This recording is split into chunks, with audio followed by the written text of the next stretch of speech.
tema deste segundo painel é Desafios à Santidade no Mundo Contemporâneo. São um conjunto de características que o Papa apresenta na sua exortação apostólica sobre a santidade.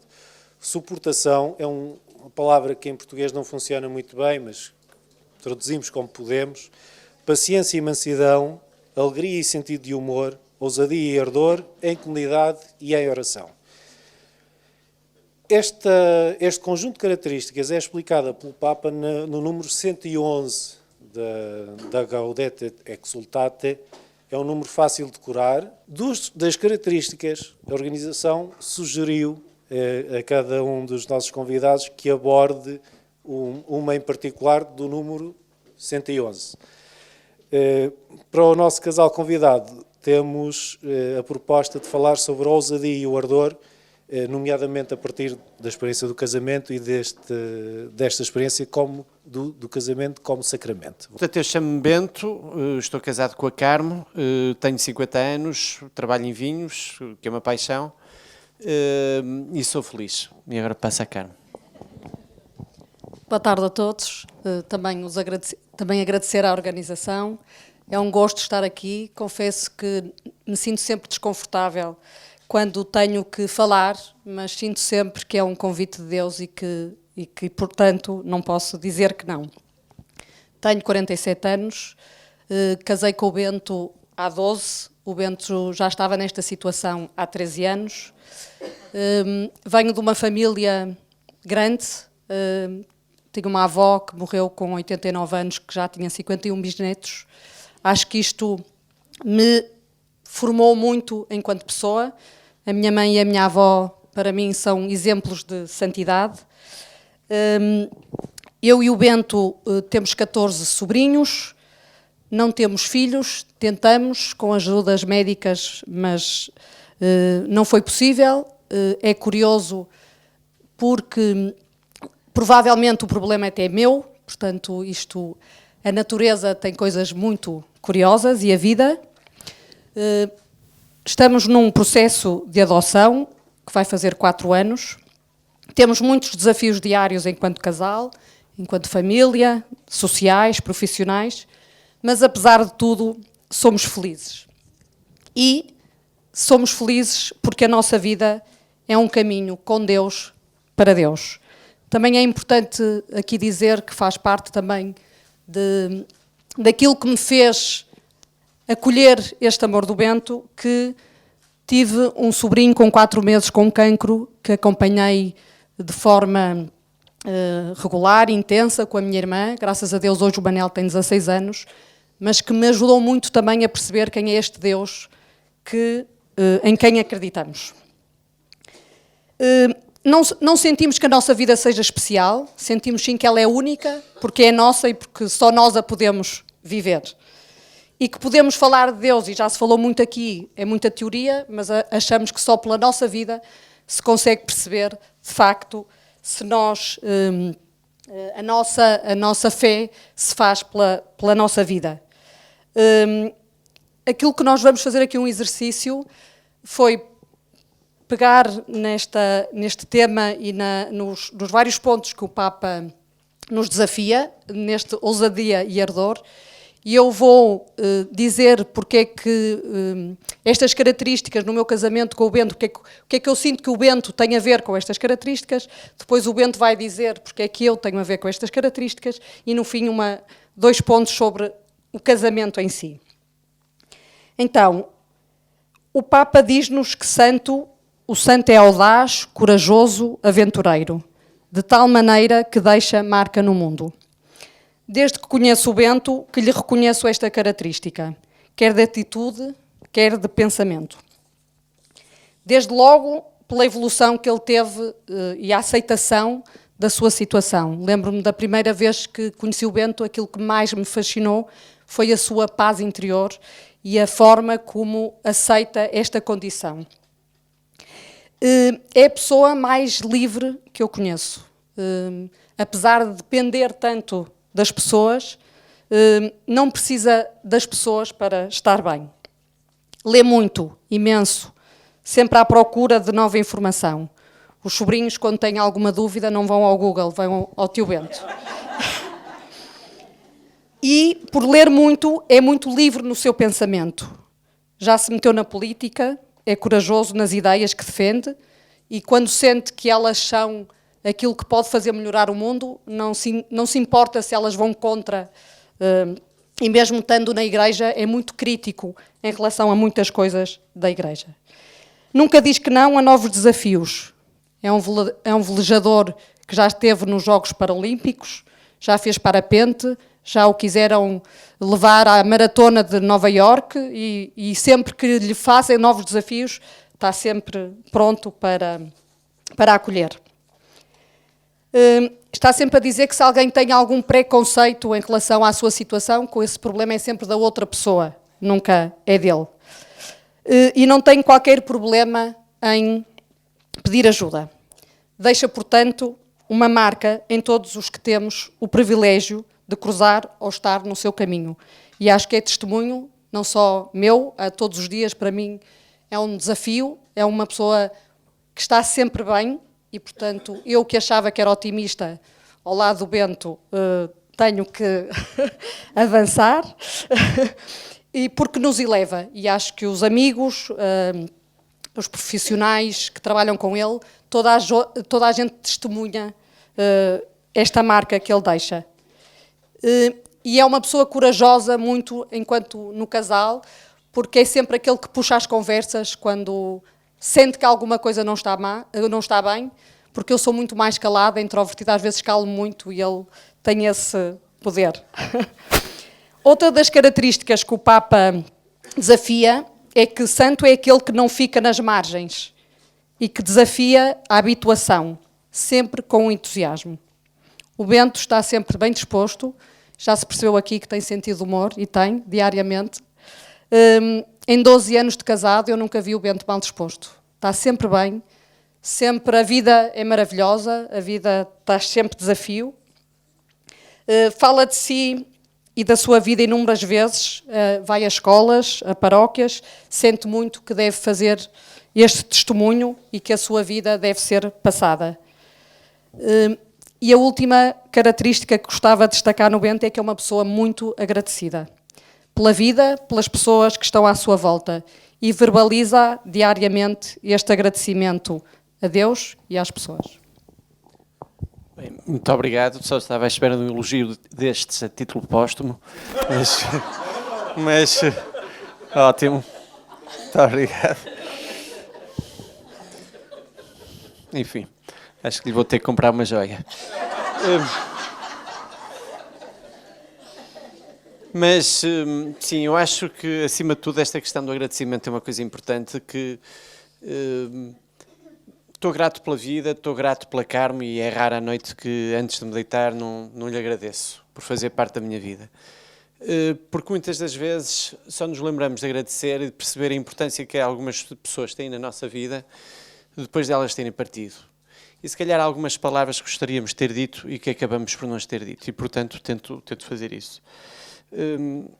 Eu fiquei também, antes de falarmos mais da questão do casamento, e em relação ao casamento, o que eu queria dizer era o seguinte: eu tive o acidente há 25 anos e a vida correu bem, profissionalmente, desportivamente, mas nunca senti a necessidade de ser aquele deficiente que mostrava que era a pessoa que se integrava totalmente, que até conseguia ter uma namorada ou uma mulher. E para mim o casamento só fazia sentido quando a matemática deixava de funcionar. Quando 1 mais 1 fosse maior do que 2. O que é que isto quer dizer? Quando encontrasse alguém que os dois em conjunto fôssemos melhores do que qualquer um de nós sozinho. E foi isso que eu vi na Carmo. Nós já éramos amigos, mas na ida a Carmo, exatamente por causa da doença deste sobrinho, do lado da Carmo, não pôde tirar férias durante 1 ano, e estamos em 2005. E então eu fui a um campeonato do mundo de vela e a Carmo perguntou-me a mim e à minha irmã, que era quem me ia acompanhar, se poderia ir connosco. E na altura, a forma como ela se deu às outras pessoas foi uma das coisas que me cativou. Outra coisa que eu acho que era fundamental, e que eu acho que isto era fundamental para qualquer um de nós, os dois, para que o casamento resultasse, era o acreditarmos no mesmo Deus.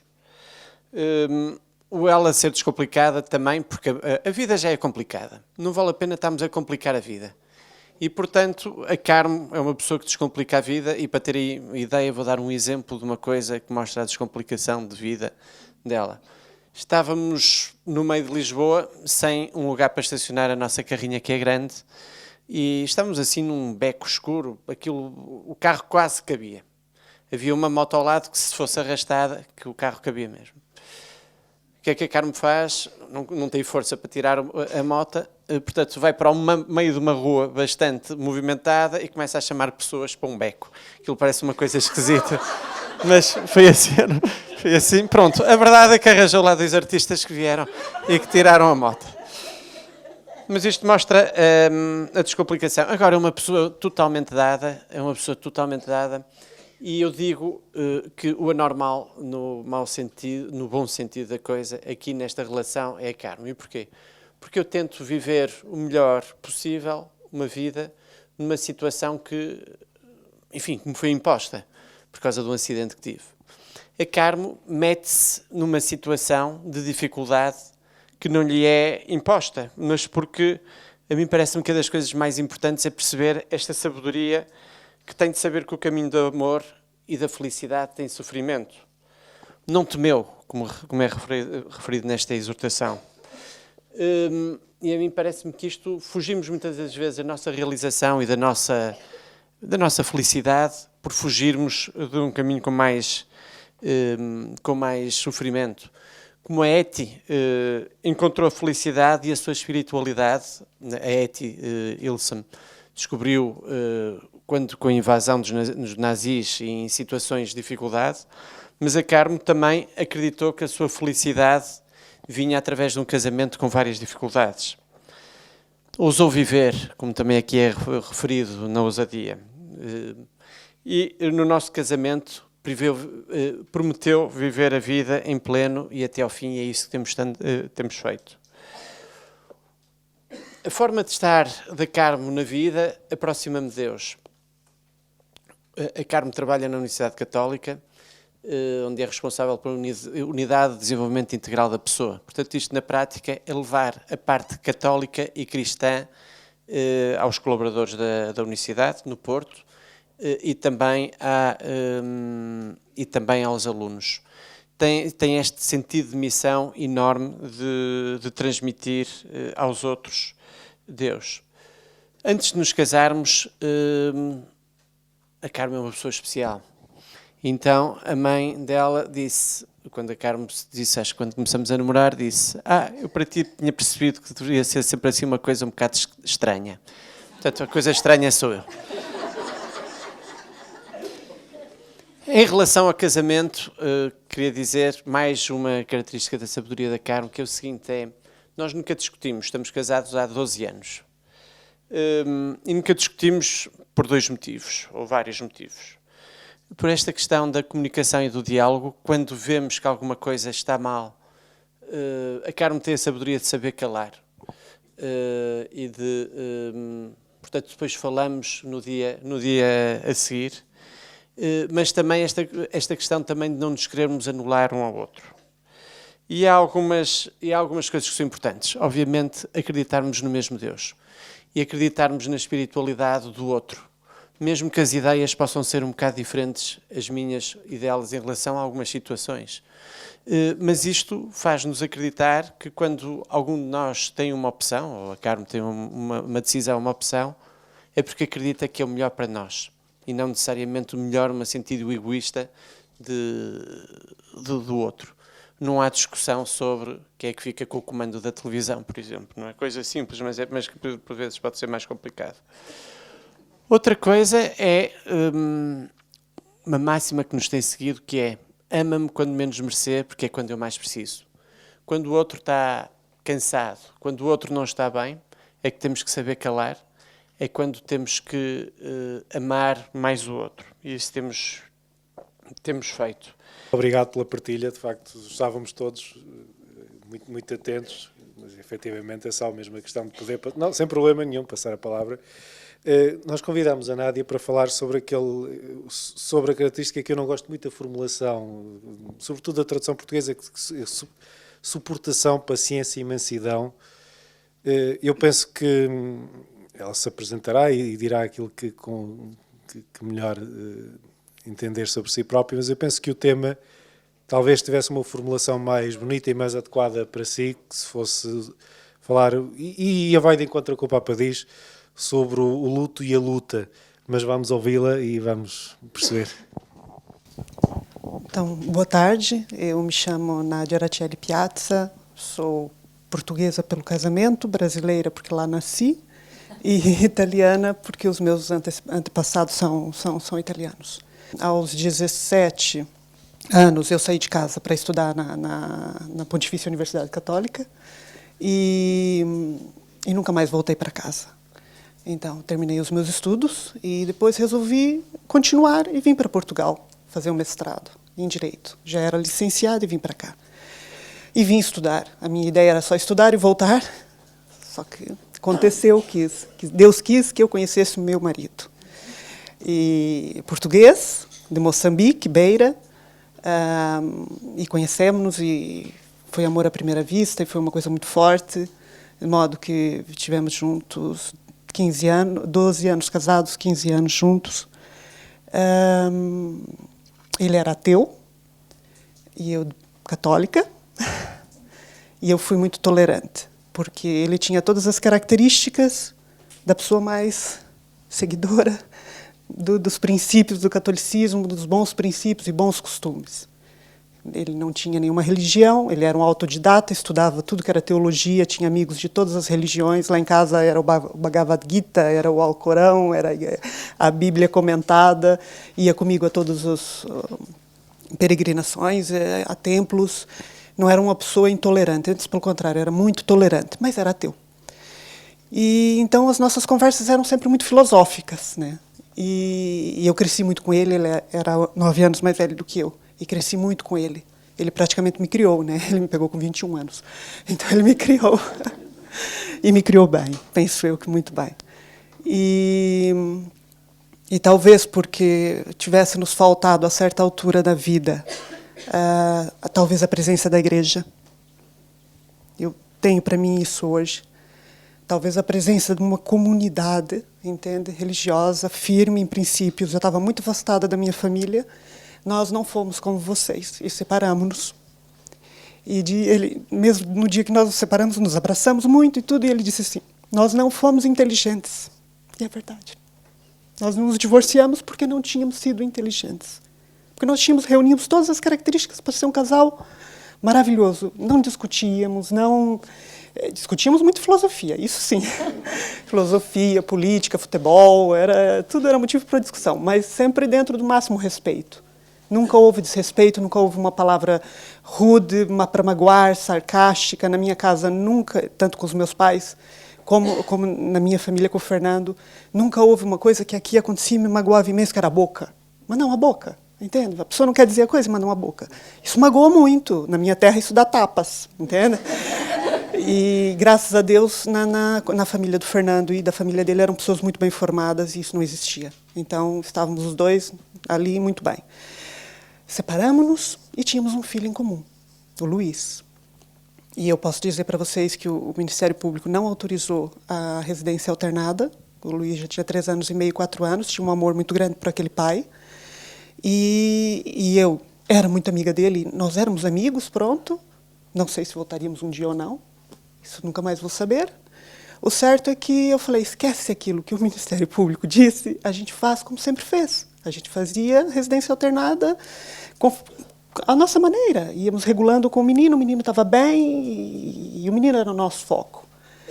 E nós éramos, assim, uma família com 2 casas. Pronto. O menino entendia assim, eu sou um sortudo, eu tenho 2 casas, meu pai e minha mãe, a gente almoçava junto, jantava junto, fazíamos os anos dele junto, ou seja, era tudo o mais possível no respeito um pelo outro e a bem da criança.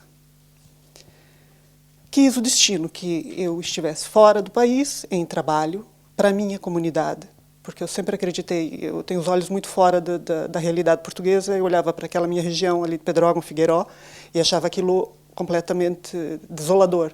Então, mesmo sendo jurista, porque eu sou de direito, né, mas aquela veia colonizadora, empreendedora, é muito forte em mim, e comecei então a trabalhar no sentido de fazer a recuperação do território, melhorar o turismo, melhorar as espécies, fazer estudos de biologia. Nós tínhamos todo um programa de melhoramento do nosso território.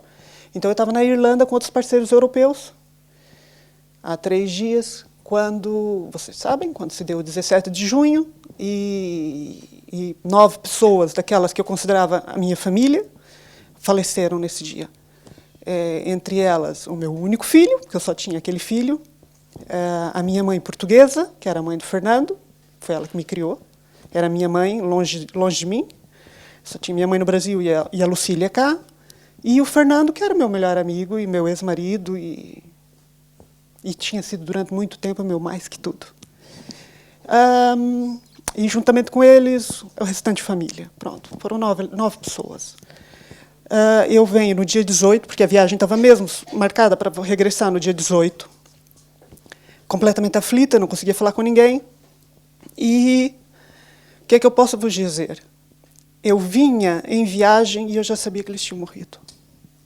Eu já sabia, porque era impossível pessoas tão bem formadas, tão humanas, que não fizessem que uma mãe, que não soubessem do paradeiro de um filho.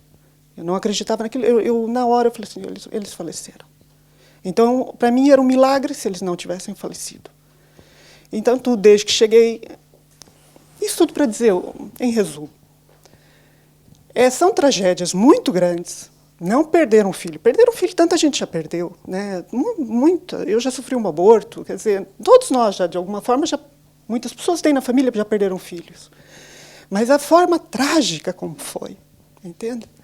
E é o único filho, são todas as referências das pessoas que eu tinha. E depois foram 18 anos que eu estive longe dos meus pais. Então eu acabei por perder 2 vezes. Eu perdi uma família, que eu considerava minha família, e perdi 18 anos da minha família no Brasil, porque queria estar ao pé da minha família. E eu não tinha, por hipótese, sair de Portugal, porque eu nunca ia separar meu filho do pai. Pronto, era uma relação de grande amizade. Ele não mereceria, nem o menino. Então, eu senti, de repente, parece que 36 anos da minha vida foram apagados, né? Porque foram os anos que eu não estive e os anos que eu estive e perdi aquelas pessoas todas. E perante uma tragédia tão grande, tão grande, tão grande, em que você faz todo um movimento de procura daquelas pessoas, sabendo intimamente que elas já estão mortas, mas nós sempre temos a fé de que não. E toda aquela procura, isso traumatiza muito uma pessoa. E toda a nossa comunidade ficou muito traumatizada. De repente, veio uma força, mas uma força tão grande. Eu pensei assim, não, eu já não posso ser mais humilhada. Já perdi tudo. Deus deixou-me viva, porque Ele teve que me tirar do país. Porque se eu estivesse ali, a 6 quilômetros dele, eu teria ido atrás dele. Ele me tirou dali, entende? Me pôs longe dali. E até marcou a data de regresso. É só depois que a tragédia aconteceu. Tu só voltas depois que a tragédia aconteceu. E eu volto, e passado o choque inicial, eu falei assim, não, eu não posso ficar parada, eles não merecem. Entende? Aquelas pessoas que morreram não mereciam por aquilo que passaram. E as pessoas que sobreviveram estavam todas em trauma. E não me perguntem de onde, se é daquele sangue colono, se é da onde é que uma pessoa tira essas forças. De onde é que... Eu sei, é do amor pelo filho. A única coisa que hoje em balanço é o amor por um filho. É um amor muito grande. É incondicional.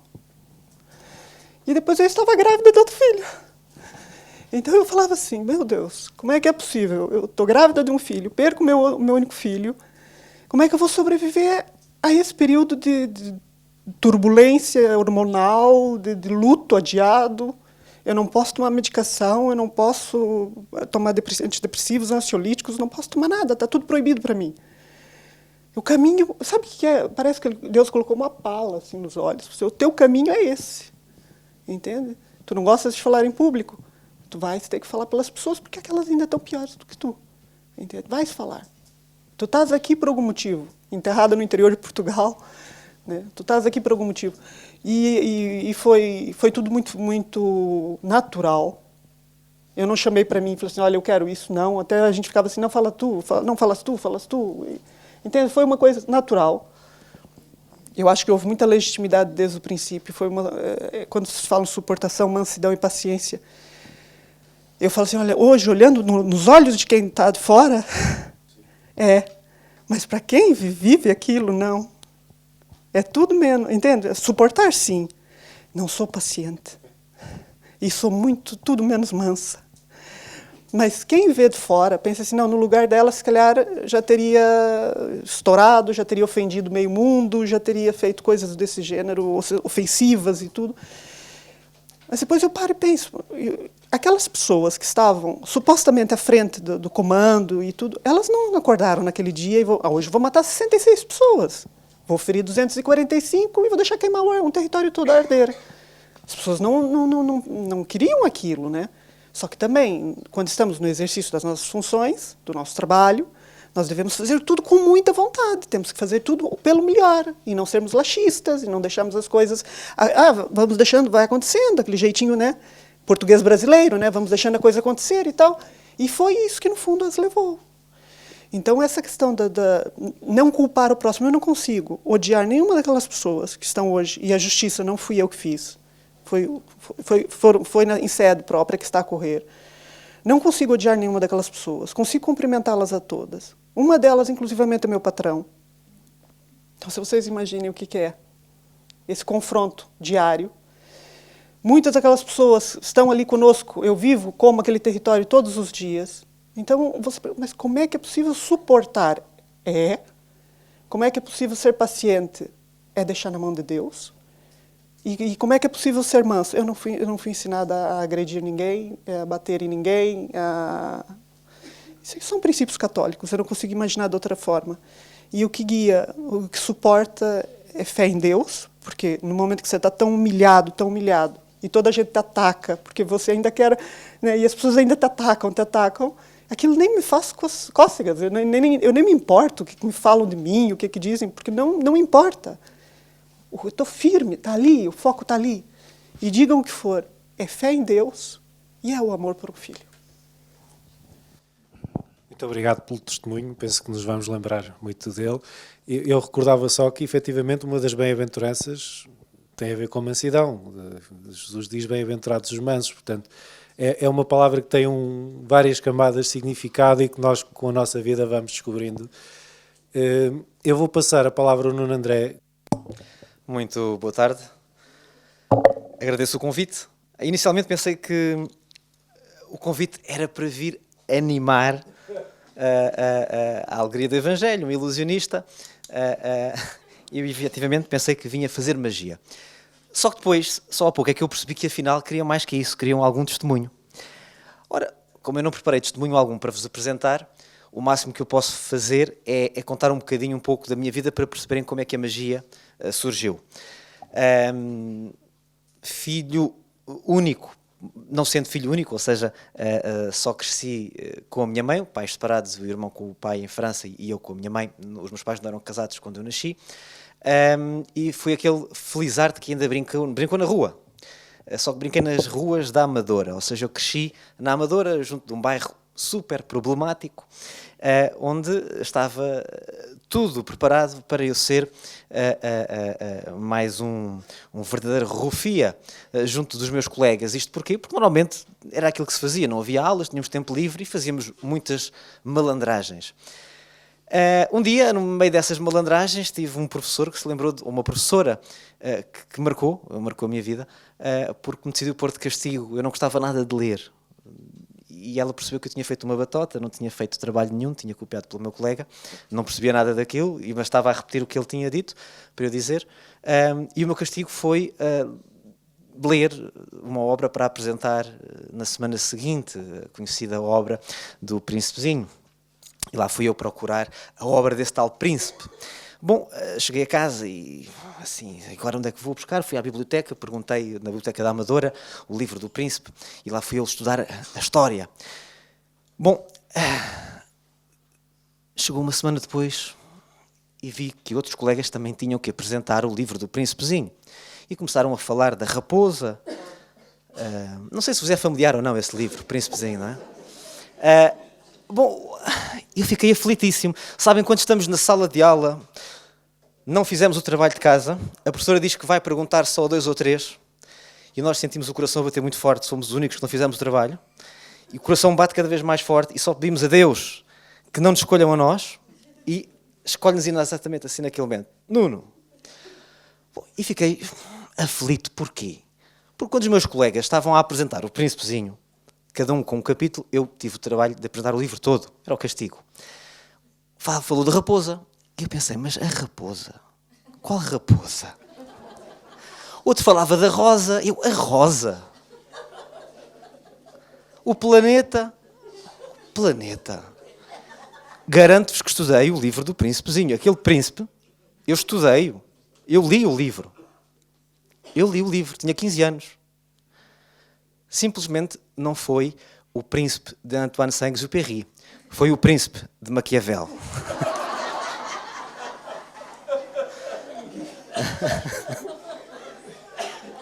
Pouco tempo depois era o líder do gangue, ali dos meus colegas, na Amadora. E tinha uma vida muito pacífica, até ao dia em que a minha mãe se lembrou de me mostrar a igreja de Santa Catarina, uma igreja lindíssima, barroca. Filho, vou-te mostrar a igreja onde a mãe cresceu. Quando lá chegámos, não pudemos visitar a igreja porque estava a meio de uma celebração.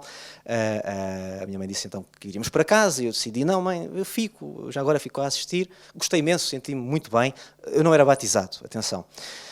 Mas achei tudo aquilo extraordinário. Decidi ficar. No final o padre perguntou se alguém queria ajudar numa procissão que ia haver à noite. Eu achei, olha que interessante, uma procissão. Lá no fim fui ter com o padre e eu quero ajudar. E o senhor padre ficou muito contente e disse-me, sim senhor, então olha, logo vens comigo na procissão. Fui para Santa Catarina e o senhor padre o que é que me pede?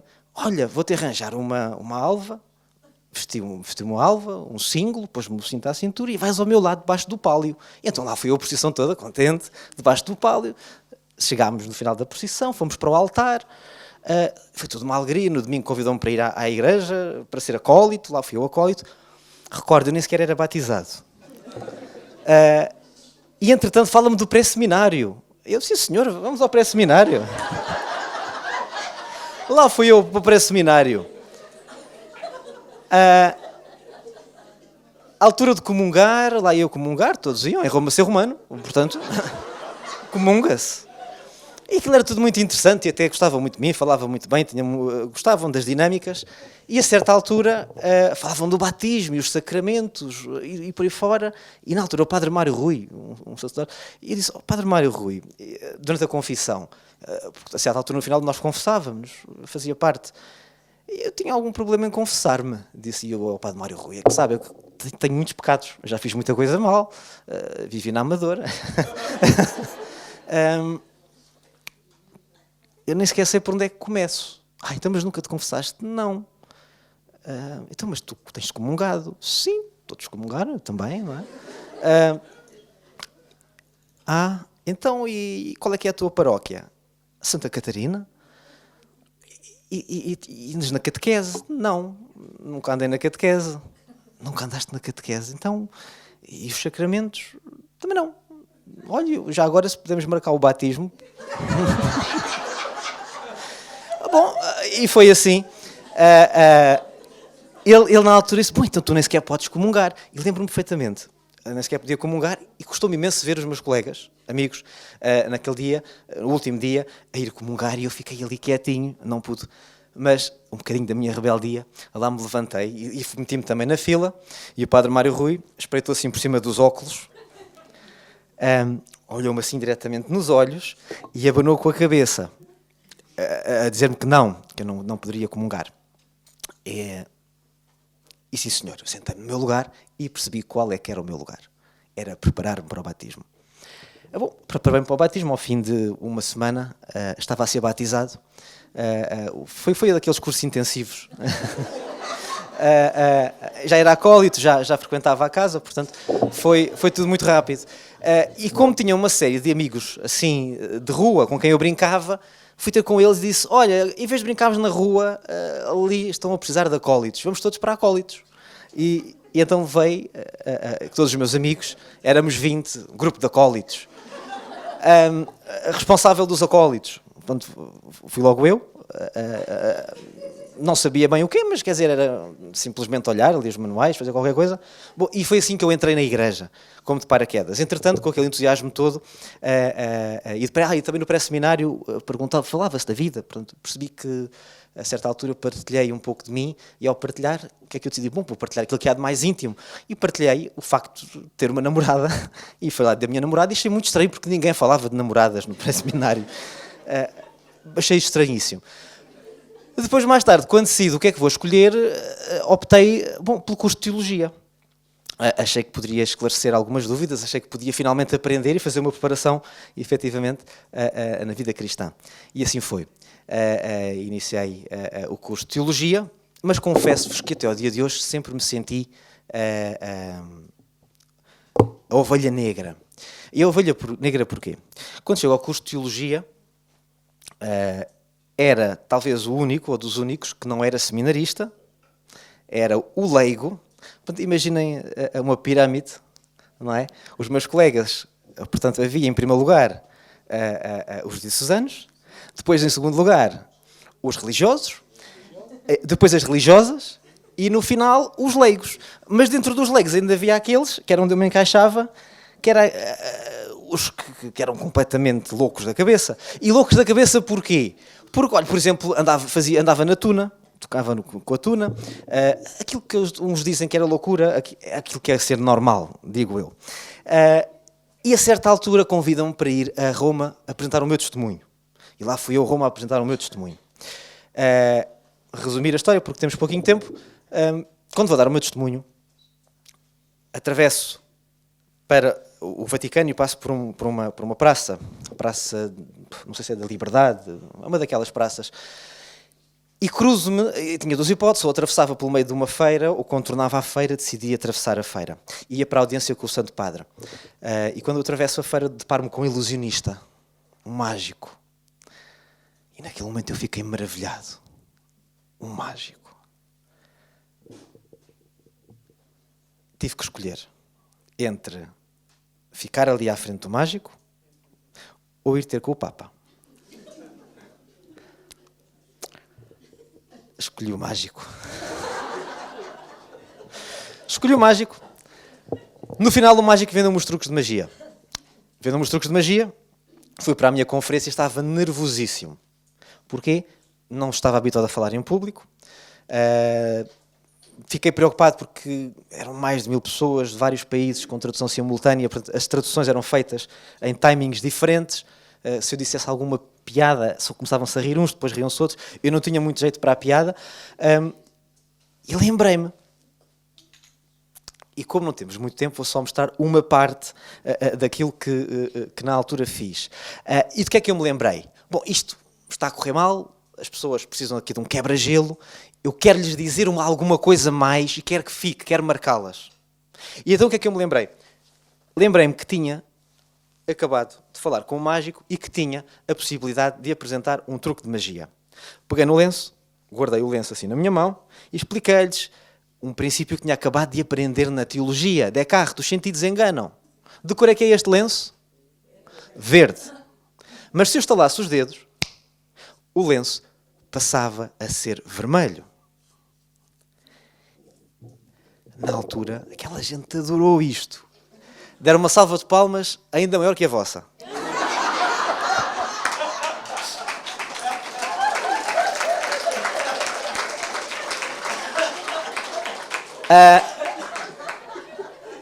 E a seguir, no meio disto tudo, eu percebo que a coisa funciona. Prenda a atenção, chama a atenção. Viram a primeira coisa que fizeram? A alegria. A alegria. E foi isso que eu causei nas pessoas. O sorriso, a alegria, a partilha. depois decidi estudar um bocadinho a história da magia, do ilusionismo, e percebi que isto era de facto muito perigoso. E na teologia percebi que então eu comecei a ser assim um tipo estranho, um tipo que fala de Deus e depois faz truques de magia, e então é a parte da ovelha ranhosa, não é? Não é suposto um teólogo fazer isto, é para o circo, não é para falar de Deus. Por um lado. Por outro, junto dos meus amigos e fora da igreja, era o padreca. Não é? Isto, meus irmãos, minhas irmãs, não é coisa do demónio, não é milagre, é truque. Vou-vos mostrar como é que se faz.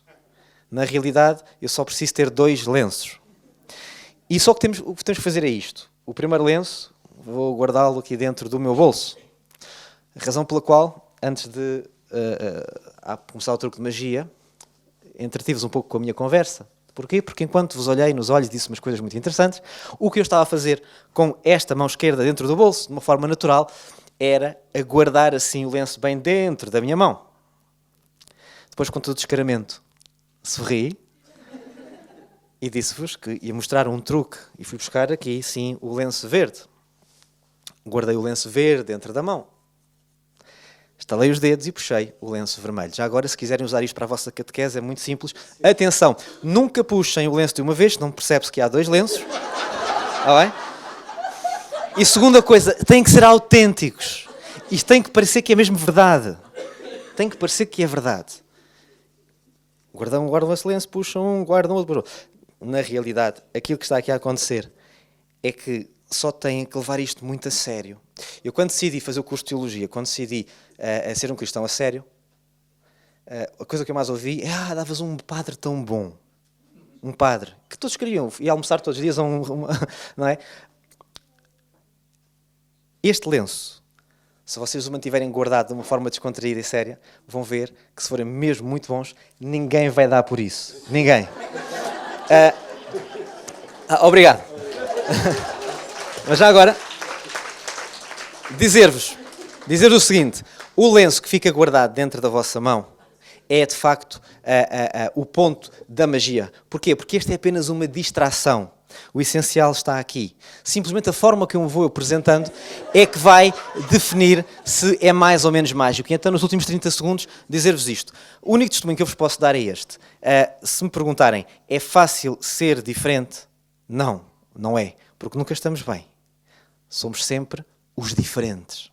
Se é fácil ser cristão no mundo? Não. Na minha profissão de professor, o professor de moral normalmente leva com as pagas dos problemas mal resolvidos entre as pessoas e Deus. Mas há uma coisa que eu tenho a certeza. É que quando o Papa Francisco, na sua carta, quando diz que é necessário ir à periferia, a periferia não é apenas o bairro social que está à volta da cidade. A periferia é o limite dos nossos preconceitos. É o limite que nós pomos porque por vezes não queremos correr o perigo. A palavra perigo vem desse limite. E houve um momento em que eu decidi correr este perigo, que foi o perigo de entrar num campo mais complicado de ser aceite. Mas pensei numa coisa: se eu naquele dia escolhi ficar a ver aquele mágico, se calhar no meio do mundo pode ser que outros jovens, que outras crianças, que outros adultos possam deixar-se encantar por um pequenino mistério, que é fazer a diferença. E a verdadeira magia aí vai resultar. Porque a verdadeira magia não é a ilusão. A verdadeira magia é deixarmos o mundo um bocadinho melhor do que estava quando o encontramos. Obrigado. Muito obrigado, Nuno. Para quem não sabia que ia falar, bom. Vou passar a palavra a Joana Bastos. Antes de passar a palavra, queria só lembrar uma pequeníssima passagem em que o Papa Francisco, na sua exortação apostólica sobre a santidade, pede aos católicos que se lembrem como Jesus convidava os seus discípulos a prestar atenção aos detalhes. E há profissões em que o detalhe é efetivamente muito importante, não é? Boa tarde a todos.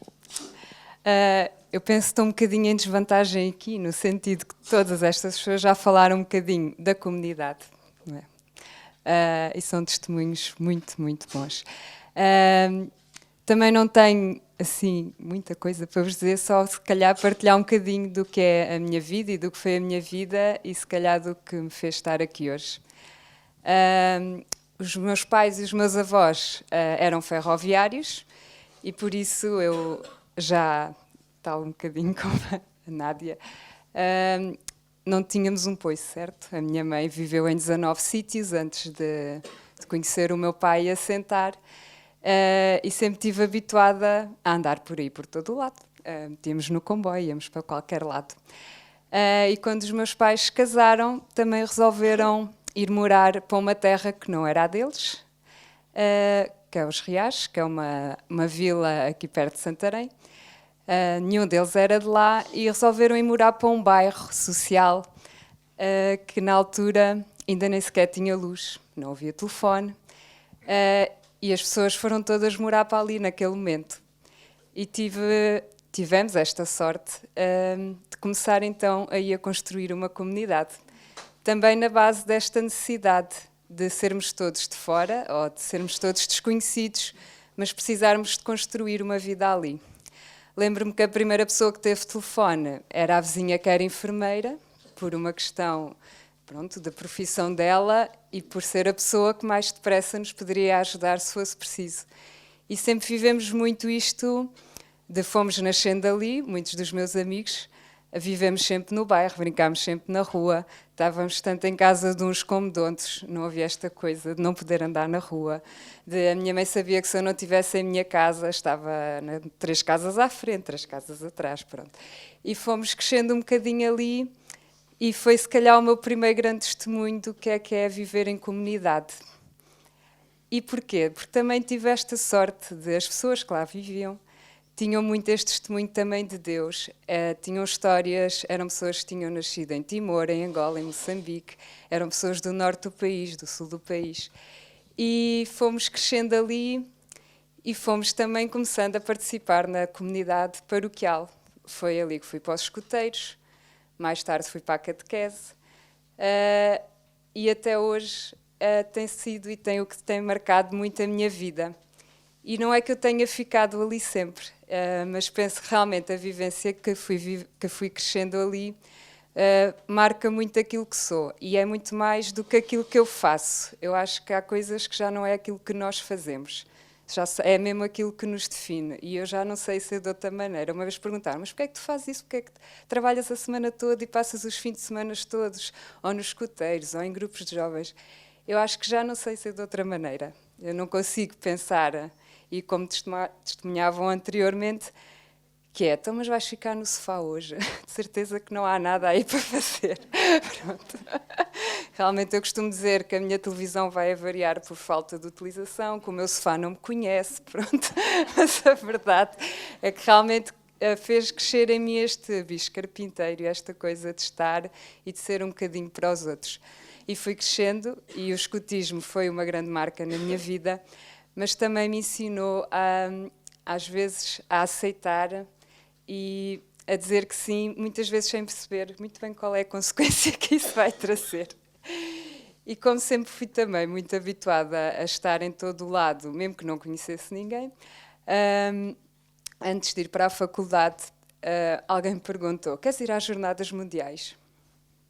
Não, está bem, não faço ideia o que é, mas também pode ser. E realmente foi um bocado com o André.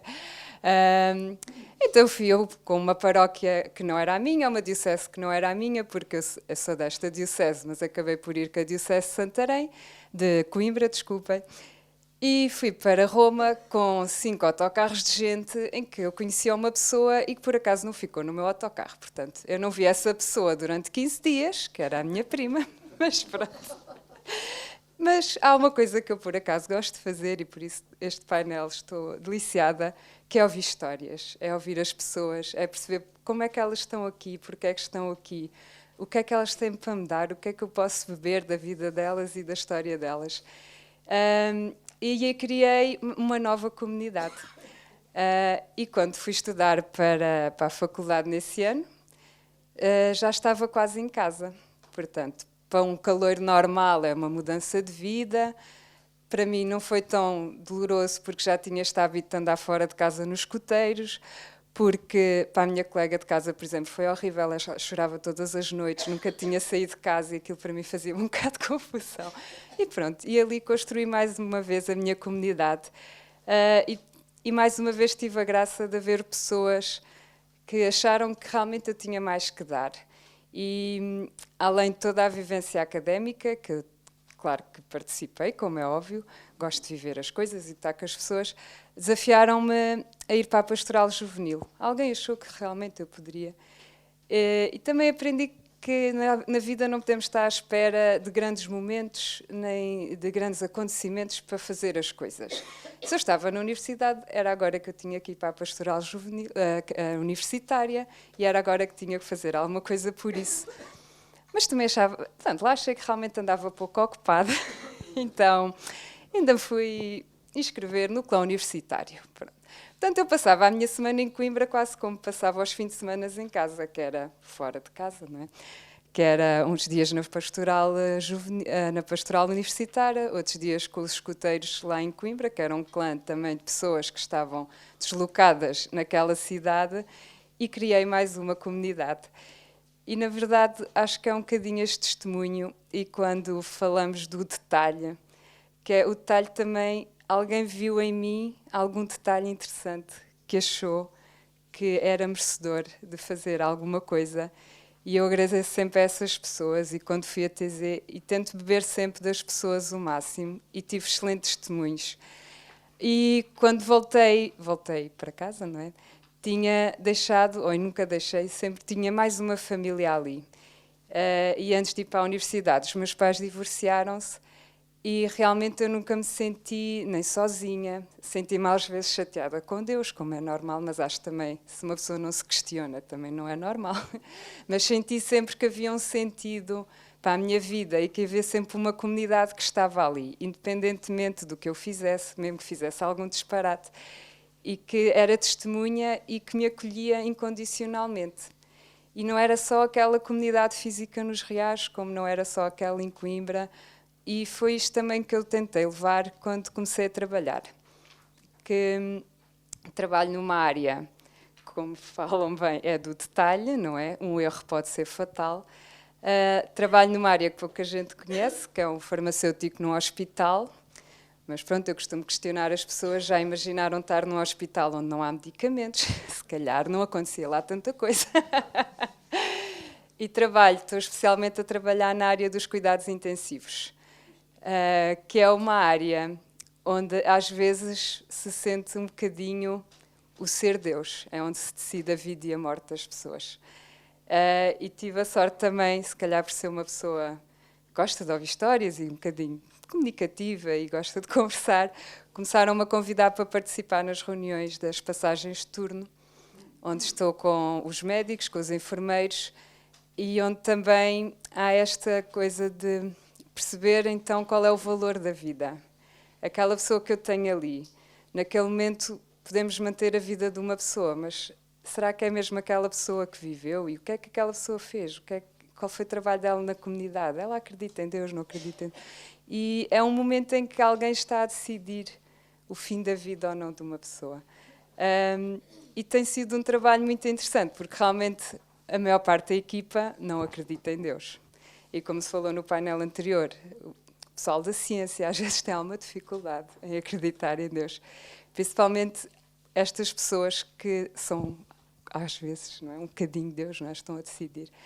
E tenho aprendido muito com eles, mas também tenho esta sensação que toda a minha vida me permite estar ali também com outra postura, a olhar para a vida daquelas pessoas, a perceber também que impacto é que elas terão tido na comunidade onde estão. Hoje estive numa festa de anos de uma dessas minhas vizinhas, que me conhece desde criança, que diz que eu sou sobrinha dela, e pensei, já tenho tanta coisa para fazer hoje que eu não vou conseguir ir a Santarém, não sei o quê. Mas resolvi aceitar também. Porquê? Porque ela foi também um testemunho para mim. Uma senhora que foi diagnosticada com cancro há 25 anos e nunca parou. E ela é um exemplo para todos nós. E eu penso, bolas, estão-me a pedir para ir falar de comunidade no dia realmente em que uma das pessoas que foi o maior testemunho de comunidade para mim faz anos. Acho que é a melhor prenda que eu lhe posso dar. E penso que nisto realmente fui uma sortuda, porque Deus colocou no meu caminho sempre pessoas que puxaram por mim. E é o que eu costumo dizer, realmente não é o que nós fazemos, neste momento já é mesmo o que nós somos. Muito obrigado, João. Muito obrigado. Muito precisa no tema que te foi pedido sobre a comunidade. Vamos para a parte final. O tema que foi pedido a Maria José Batista foi sobre em oração constante. Vai-nos falar de uma dimensão provavelmente sem a qual não estaria completo o Encontro Nacional de Leigos, também seguramente vai falar sobre isso, que é o facto de ser uma leiga consagrada. Mas fala-nos um bocadinho de si, do que faz e também de como é que vive este desafio do Papa Francisco de uma santidade em oração constante. Muito obrigado. Como todos deram um bocadinho do seu testemunho, eu vou começar por aí. E porque é que eu comecei a rezar? Eu nasci não de uma família normal, a minha mãe e o meu pai também não eram casados. E o meu pai levou-me para a casa dos pais dele, tinha eu 14 meses. Portanto, eu cresci com os meus avós, com os meus tios, com os meus primos, uma infância muito feliz. Mas quando cheguei à adolescência, percebi que vivia de favores. Não tinha mãe para chamar mãe, não tinha pai para chamar pai. O meu pai tinha ido para Angola, a minha mãe tinha desaparecido. E cresci naquele ambiente. Mais tarde vim para Lisboa, sou da Guarda. Vim para Lisboa estudar e trabalhar. E por lá fiquei, quando tirei o curso de Auditoria Financeira. E houve alguém que me chamou para ir a um grupo de oração. Na altura já dava catequese em Linda a Velha. E fui ao grupo de oração. E gostei muito das pessoas, eram muito simpáticas. Louvavam a Deus com uma alegria imensa. E tratavam os dois por tu. Eu na igreja nunca tinha ouvido isto. Depois levaram-me a Fátima, fui a uma assembleia. E durante o serão estávamos a fazer adoração, 3.500 pessoas no Centro Paulo VI. Eu chorava que nem uma Madalena, não sei o que é que tinha. E o padre abre a Bíblia e lê 2 passagens, em resumo dizia assim: meu filho, antes de ser gerado no ventre da tua mãe, eu já te conhecia. Eu conheço-te pelo teu nome e tomo conta de ti. As lágrimas que até ali pareciam de tristeza, foram um jorrar de uma alegria imensa. Aquela palavra vinha para mim. Podia ser para todas as pessoas que ali estavam, mas ela veio direta ao meu coração. E foi a partir daqui que a minha vida mudou. Eu senti o fogo do Espírito em mim. Eu senti o amor do Pai em mim. Afinal, eu tinha uma razão para viver. Alguém me amava e me tinha desejado. Não, afinal, não tinha sido um fruto de um acaso, de um encontro. E isto acho que é muito importante nós percebermos que somos amados por Deus. E que se às vezes os nossos pais não são para nós aquilo que nós tanto desejamos, termos esta certeza que Deus Pai nos ama tal como somos e nos sustém. A partir dali, comecei a pedir para conhecer a comunidade de Emmanuel. Eu queria viver aquilo que eu sentia era a vida. Eu não fiz nada para que a vida mudasse, só fui lá. E Deus Nosso Senhor me pegou ao colo e me deu a mão. Então, sabem que o Sagrado Coração de Jesus apareceu a Santa Margarida Maria de Alacoque em Parrel-Monial, onde a comunidade de Emmanuel tem sessões durante todo o verão, passam por lá milhares de pessoas. E eu fui a uma dessas sessões. Qual foi a minha surpresa? Vim-me falar da minha mãe, que para mim tinha morrido, naturalmente, com as pessoas que estavam à minha volta. Aquilo para mim foi marcante porque senti que já não me sentia abandonada pela minha mãe. E eu procurei a minha mãe.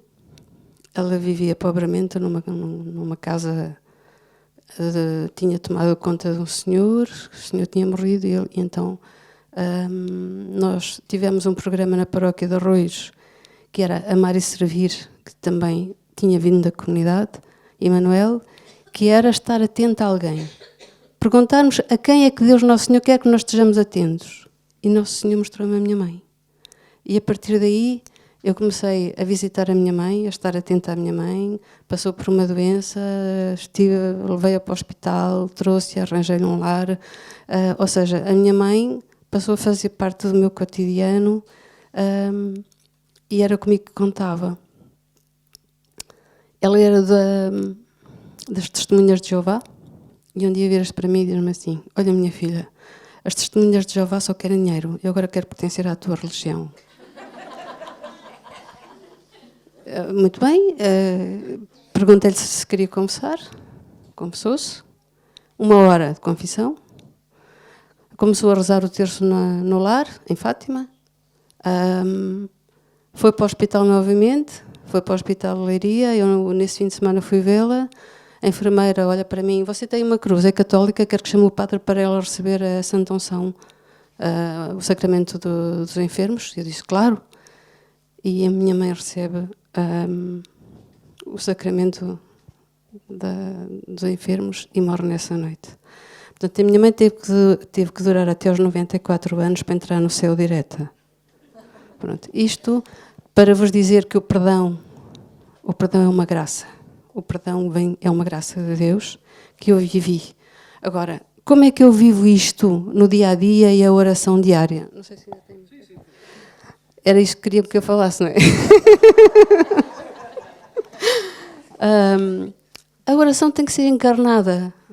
A oração é algo que nós vivemos porque nos damos aos outros.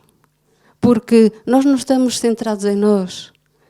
Deus Nosso Senhor vem à nossa vida e nos transforma de tal maneira, este estar atento ao Espírito Santo, este não decidir nada sem que o Senhor me dê lá um empurrãozinho, seja alguém que fala comigo, seja na oração, seja como for, é estar atento ao outro, é o entregar-se, é o eu sentir-me responsável por cada um que o Senhor traz a mim.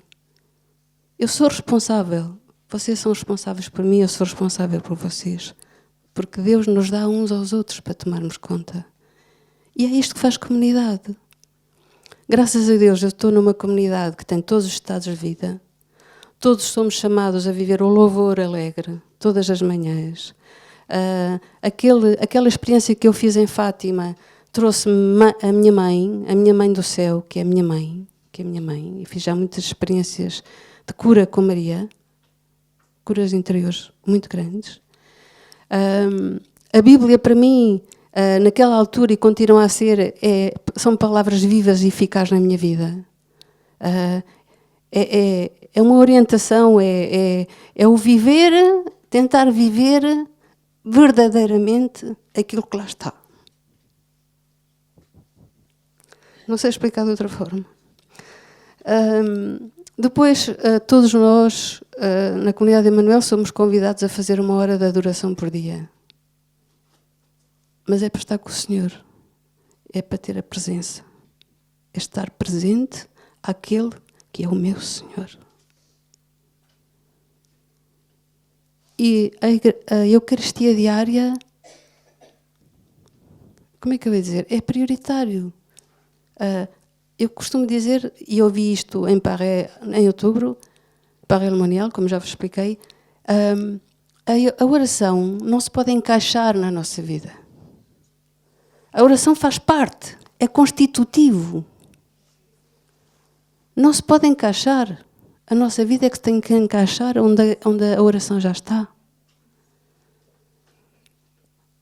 Portanto, depois, claro, os sacramentos, a confissão 1 vez por mês ou mais se for necessário, e depois estar presente uns aos outros. Estar presente uns aos outros. E é isto que é fazer comunidade. Se um falta, é porque tem as razões, é porque não pode estar. Então cada um vai fazer a sua parte e a sua... Sabem, a crítica mata. A crítica mata. E a nossa igreja tem muito disto.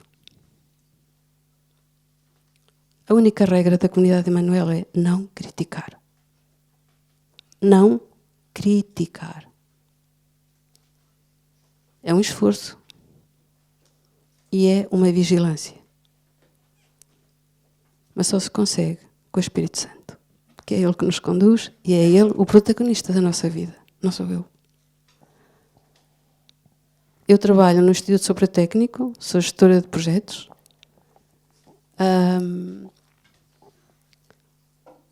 E eles conhecem-me pela freira, não é?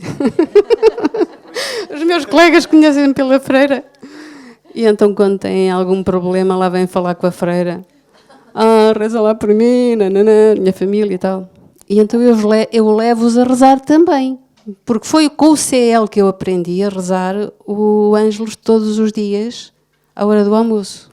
Então lá vamos nós ao meio-dia, eu levo as minhas colegas e vamos para o Jardim de Civil rezar o Ângelus. E depois também há vozes dissonantes, olha, não para ali fazer cruzes lá no jardim. Mas pronto, nós deixamos passar essas vozes e vamos nos ajudando mutuamente. Agora, eu acho que o mundo precisa muito disto, de uma vida fraterna, sabem? É ir no metro e pedir ao meu anjo da guarda para dar o bom dia a todos os anjos da guarda daqueles que ali vão. Experimentem, o olhar muda. Já não tenho que me defender daquele que não conheço, mas olho e sorrio. E as pessoas sorriem. É verdade, experimentem. Isto é viver uma vida fraterna com todo o homem e com toda a mulher, porque todos somos amados por Deus. E mesmo aqueles que não conhecem o Nosso Senhor, Nosso Senhor também os quer salvar. Então isto é pôr a oração no dia-a-dia, na vida. Olha, sabem o que é? É ser autêntico. Eu não sou o exemplo para ninguém, porque aquilo que o Nosso Senhor fez para mim, é Ele que fez. E eu só estava lá. Amém. Muito obrigado, muito obrigado.